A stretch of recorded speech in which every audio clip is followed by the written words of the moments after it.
Привет, Даня. Здорово. Боишься высоты? Да, у меня есть одна фобия, я боюсь высоты. Поэтому... Но ты как бы... Я попытаюсь сосредоточиться, как бы давать нормальные полные ответы, но если что-то произойдет, вернее, если я резко куда-то начну перемещаться, то это как бы связано с тем, что немножко побаиваюсь. Но тут вообще на самом деле вид классный, вот, красиво очень.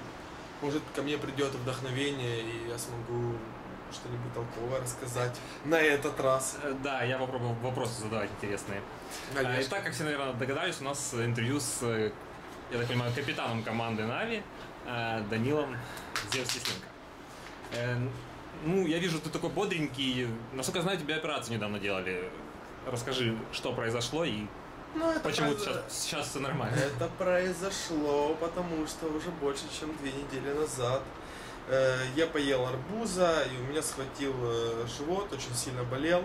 В какой-то момент я почувствовал, что нужно проверить, а не аппендицит ли это. Ну, как бы я слышал, что есть такой метод, как поднимать ногу и резко ее бросать. Вот. Я же покажи. Ну, я как дурак дома лежал на кровати, поднимал ногу.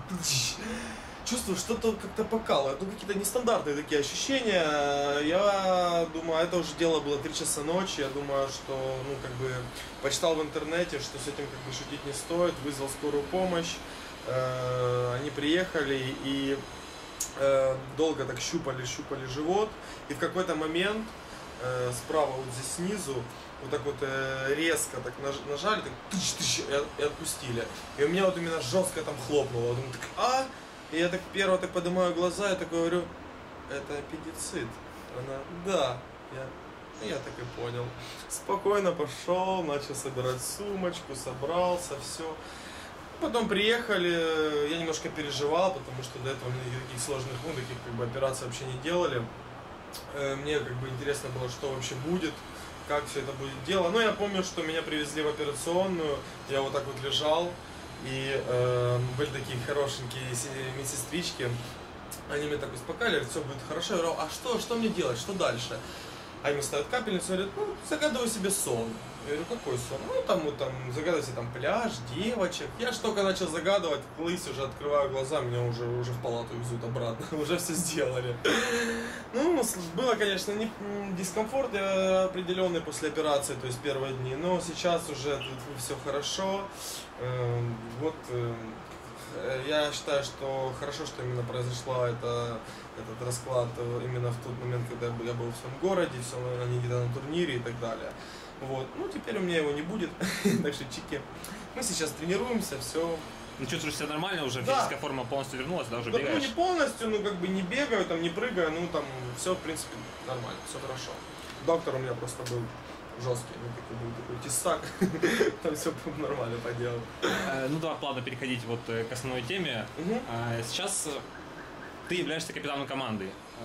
Насколько я помню, на DreamHack ты вернулся вот к своей роли, но до этого говорил, что это на один турнир. Сейчас ты снова чувствуешь какую-то уверенность, силу в себе, чтобы руководить командой? Дело в том, что, в принципе, на DreamHack мы выступили достойно. У нас не получилось, конечно, одолеть Fnatic, но это в первую очередь мы сами понимали, что это именно причина была в нас. Вот. И они, конечно же, правда, играли тоже очень хорошо, но в плане как бы командования у меня получалось неплохо, координировал я хорошо, скажем так, и мы решили, что...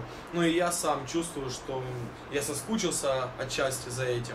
Вот. И я думаю, что с этим у нас все должно быть нормально. Я чувствую как бы ребят, я чувствую команду, я чувствую, что мне нужно говорить, что нам нужно делать, в принципе. И у нас довольно-таки неплохо получается, пока что, правда, на тренировках. То есть такое не часто бывает, просто ребята очень сильно все хотят, настроены жестко на чемпионат, как бы надо будет включиться, и, в принципе, я думаю, что можем хорошо выступить. Смотри, именно под твоим руководством команда выиграла 4 чемпионата мира. Почему вообще пришлось вообще менять твою роль? Потому что был какой-то определенный кризис в команде, и проигрывали непонятно из-за чего, плюс как бы отчасти ко мне приходили многие тактики, то есть в голову там перед чемпионатом мира там, или вообще перед важными турнирами. Это было как определенное вдохновение, не знаю, я очень много думал о Counter-Strike, я смотрел очень много демок, я все время как бы хотел, чтобы мы были впереди, ну, на шаг впереди соперника. Вот. А вот в тот момент, когда мы поставили Сережу, у меня действительно был какой-то такой, не то что кризис, но просто это были такие дни, когда ко мне не приходили. У тебя тоже они бывают. Оказывается, да, это просто... У меня может быть что-то женское, но опасно. На опасную территорию зашел. Да. Ну, смысл в том, что как-то вот не шло, не знаю. Не мог придумать правильных тактик, идей, и что-то вот надо было менять. В принципе, как бы Серега довольно-таки помог в тот момент. Ну, вы выиграли ЕМ. Киевский, да? Мы достойно выступили, опять-таки заняли второе место на уже финалов, да, на ЕМа. Но, как бы, я отдохнул, все окей, и вот обратно сейчас вернулся, все нормально. Ну вот смотри, вернулся в дело. Мы тоже рады, что ты вернулся в дело. Да. Вопрос такой. В дело. Последний турнир вы выигрывали в начале года, но при этом постоянно на следующих турнирах оказывались вот как бы в тройке лидеров. В чем секрет такой стабильности? Ну, или другая сторона вопроса, где первые места? Да, вот секрет стабильности, я думаю, это уже опыт. Во-первых, первое, это, наверное, то, что мы играем одним составом очень долго. И средние команды нам как бы обыграть не составляет там, очень сильно большой трудности. А занимать первые места довольно-таки сложно, потому что всегда. Потому что все-таки находится какая-то команда, которая проделала больше работы, которая горит, у которой больше желания на победу, да, и они как бы... Хотя мы на самом деле проигрывали, бывали моменты, то есть бывали игры, в которых мы проигрывали совсем немножко, тем же полякам на ЕМе, то есть там какие-то отдавали, просто не везло там нам немножко, или они в этот раз были сильнее и больше хотели победить. Ну, я думаю, что вот так. Такой расклад. Ну, изголодались за первыми местами, то есть уже... Да, мы очень сильно хотим победить на Гимкёне, я просто понимаю, что на этом турнире будет очень много сильных коллективов, ну реально. Здесь сюда приедут очень много классных команд, единственное, кого там не будет из таких топовых, это, наверное, команда СК. Ну, мы об этом поговорим, просто у меня подчеркнутость вопросов, смотри. Все четко. Завтра, вы утром улетаете, завтра в Испанию, да? В 5 утра. До этого вы принимали участие на двух турнирах, в 2010 году и в 2011. Да. Я вот так делал небольшой анализ и посчитал, что вы из 4 матчей, вот ключевых, которые, на которые решали вашу дальнейшую судьбу, вы 3 раза проигрывали на Нюке. Так и есть. Сейчас же система как бы изменилась, в плей-оффе будет уже ваш любимый Best of 3. Как ты... Надо выйти из группы. Знаешь ли ты... Не знаешь... Знал ли ты, что будет такая система турнира вот именно до начала, до анонса турнира? Или вот вы узнали буквально вот за несколько дней? Мы узнали за несколько дней, потому что организаторы Гимгюна, наверное, любят покурить что-то, они любят повеселиться, я так понимаю, поэтому они очень долго думали, какая же будет система. Первые какие системы они предлагали и придумывали, это, конечно, был полный бред, там 6 карт, так не будет форжа, форж не нравится, будет 6 карт. 6 карт, а как же мы будем черкать, а может быть не будем черкать, а может быть... И вот они думали, спрашивали всех мнений команд, потом они поняли, что они придумали полную хрень. И в конечном итоге сейчас все равно они просто думают, мы Гимгюн, у нас должна что-то быть своя, какая-то фишка. Не всегда была фишка с Double Elimination. Не всегда была фишка с мониторами, которые уже там 70-х, вот, и компами, в принципе, тоже. Сейчас я надеюсь, что у них все будет четко, они пообещали, что будут хорошие компьютеры, будут хорошие мониторы. В принципе, система проведения довольно-таки хорошая, для нас удобно, так что все в наших руках, малыш. Как тебе вообще, ну вот даже в группах там будет, насколько я понимаю, олимпийская система, то есть... Ну, что же как бы олимпийцы, понимаешь? Это как бы нормально. Ну, как бы, что ты думаешь вообще об этом формате в групповом этапе? Что нужно сначала, чтобы выйти из группы на первом месте, нужно выиграть всего там 2 матча. 2 матча. Нет, я считаю, что в группе как бы не должно каких-то проблем быть. Главное, чтобы мы там не скажем так, не затупили. Вот, просто нормально все сделали. Я думаю, что все будет нормально. То есть группа это как бы там просто в каждой группе есть одна сильная команда, скажем так, и все остальные средненькие, то есть там не так уж и много вернее, групп. А в плей-оффе очень удобная система, во-первых, дабл, вот, и best of 3. То есть, в принципе, как бы для нас это будет очень удобно, я считаю, система. Там не дабл, там сингл уже. Я слышал, что дабл, но может быть сингл, я могу ошибаться. Это мне сказал просто серьезный очень человек, Арсений, я ему доверяю уже давно. У нас лично. Но он мог тоже ошибиться.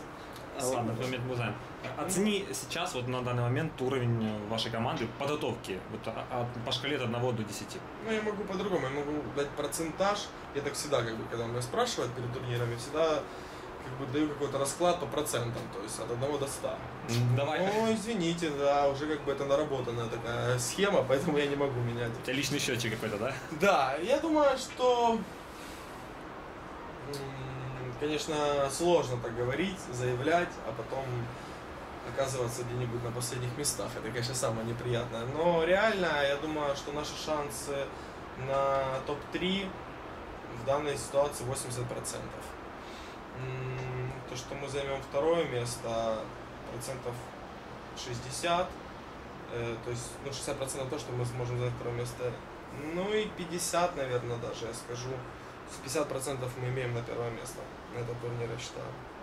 Ну, вот смотри. То есть там будет много зависеть от именно ситуации после размена, таких вот именно нюансов именно в игре, важных раундах. Я не думаю, что мы, если проиграем, то проиграем там как-то жестко, уверенно, с крупным счетом.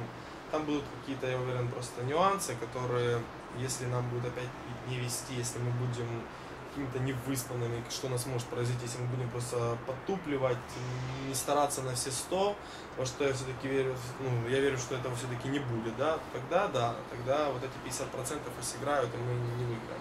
Если все-таки все нормально, почему я так рассуждаю? Потому что мы к этому чемпионату готовимся в районе 2 недель, мы набрали довольно-таки неплохую форму, и, скажем так, не на все турниры ребята приезжают, в том числе и я, то есть мы все приезжаем, вот знаешь, с такой вот жесткой мотивацией, именно стараться на тренировках, много играть в Counter-Strike, DM, миксы 2 на 2, да, и именно очень сильно, с большим желанием победить.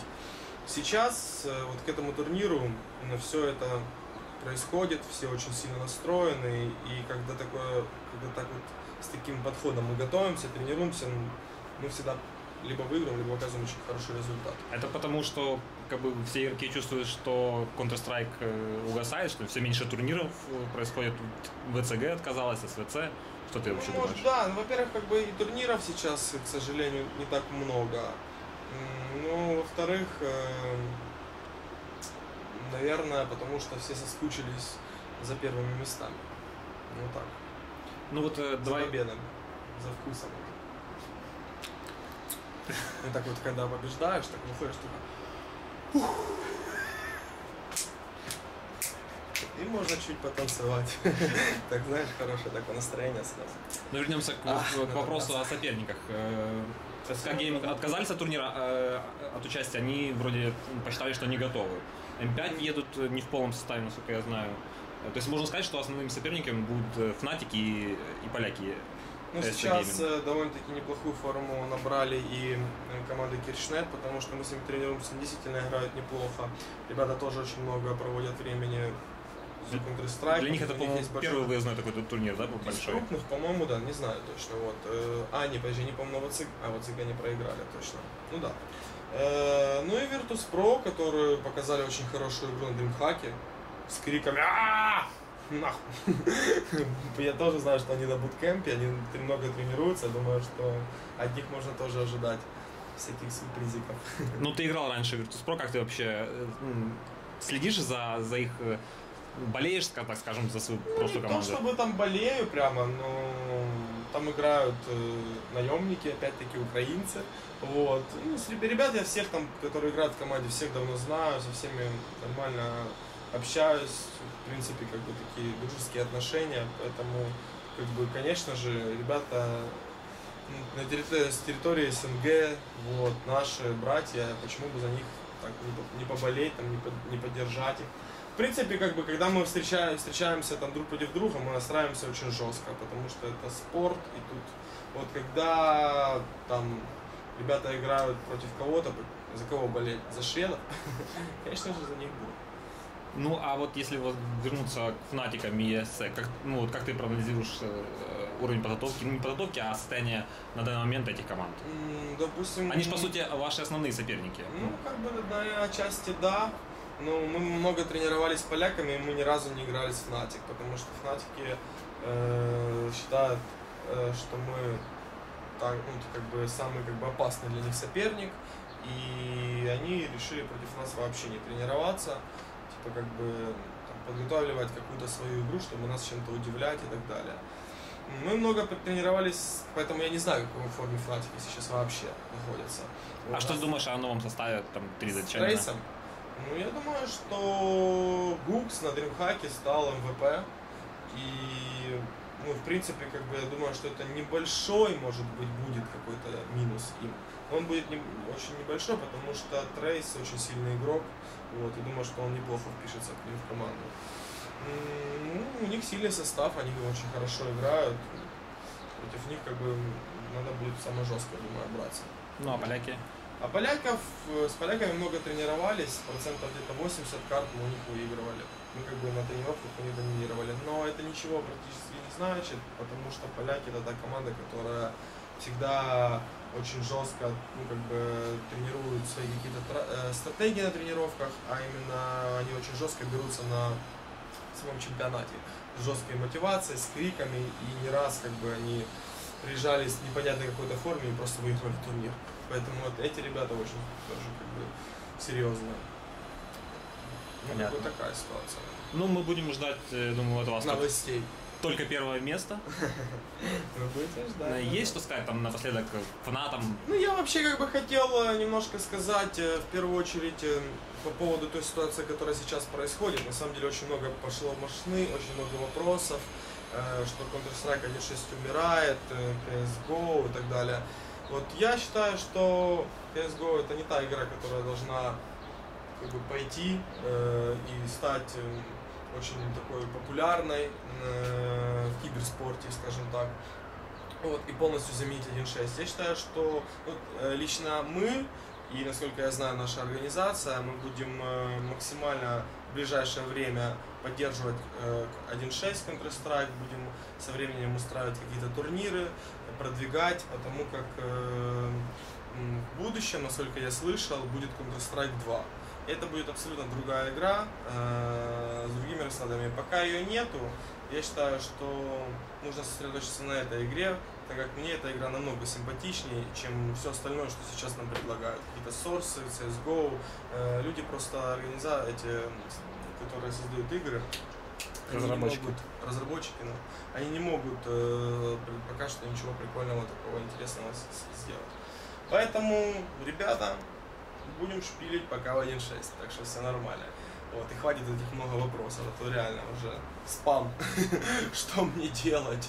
Я не могу понять, как мне дальше жить, играть мне в эту игру или переходить в другую. Ну в эту же я не могу играть, Данька, скажи мне, пожалуйста. Там надо там ты решаешь судьбы людей. Ну, отчасти может быть. Вот. И это как бы первый момент. Второй, конечно же, я хочу всем передать огромный привет. Сказать, что лето, чики-пики. Надо сделать одно сейчас такое совместное дело, жестко рубануть всех на геймбьюне, собраться действительно именно максимально с вашей поддержкой, с нашими тактиками и хедшотами. Вот. И потом классно отдыхать, с классным настроением. Вот. Всем спасибо за все. Всем передаю привет, ребята. Вместе увидимся. Спасибо, Даня, за интервью. Я могу добавить, что заходите на портал Na'Vi Gaming, вот сайт, там будет небольшой репортаж с геймгюна. Пау-пау-пау.